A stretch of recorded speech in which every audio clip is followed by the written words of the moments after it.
तो क्या आपने भी कभी ट्रेडिंग से पैसा कमाने के बारे में सोचा है?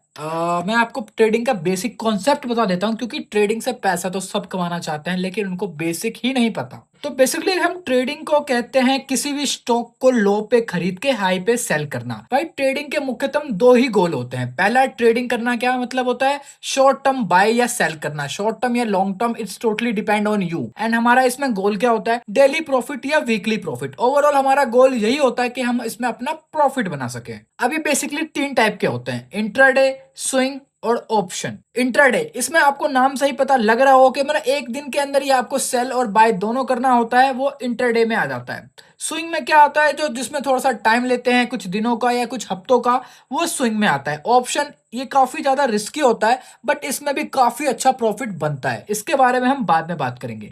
अब भाई ट्रेडिंग के बारे में तो बेसिक हमने जान लिया। अब देखो इसके जो कुछ रूल्स होते हैं, गोल्डन रूल्स होते हैं जो सभी को पता होने ही चाहिए। इसके तीन मुख्य रूल्स हैं। तो पहला है रिस्क मैनेजमेंट, जिसमें ये कहा जाता है कि आपको 1 से 2% का ही जोखिम उठाना है, यानी 1 से 2% का ही पर ट्रेड रिस्क उठाना है। सेकंड, आपको पहले चीजें, टेक्निकल चीजें सीखनी पड़ेगी, टेक्निकल चीजें एनालाइज करनी पड़ेगी, तभी आप ट्रेडिंग में प्रॉफिट बना सकते हो। और तीसरा मेन रूल जिसे कहते हैं कंट्रोल योर इमोशन। भाई मतलब नो फोमो। अगर आपको कभी भी ऐसा लग रहा है कि आप पीछे छूट रहे हो, आप इमोशन को कंट्रोल नहीं कर पा रहे हो, तो भाई ट्रेडिंग आपके लिए बिल्कुल भी नहीं है। ट्रेडिंग की और भी काफी सारी चीजें मैं नेक्स्ट पार्ट में कवर करने वाला हूँ।